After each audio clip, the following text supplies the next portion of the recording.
Hey there guys, my name is Marcus, and in this video I'm going to share with you a tip on how you can fix if your JBL PartyBox 310 is not charging. So the first thing that you can try is to try different outlet, try different like where you're putting it, that when you're charging it. This is the first thing that you can try. And the second thing that you can try, maybe it's going to work out, is that first you want to turn it on if it's possible, and then you just want to hold the plus button and the play button at the same time. When you're gonna hold the plus button and the play button at the same time, you're gonna reset the JBL PartyBox 310, and possibly it's going to work out for you. So this is something that you can try, and I'm really curious if you would let me down below in the comments that if it actually worked for you. So you're gonna turn it on, and then you just want to hold the plus button and the play button at the same time to see if it's going to actually work for you.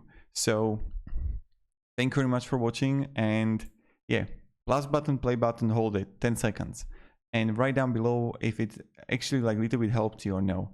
Have a great day and goodbye.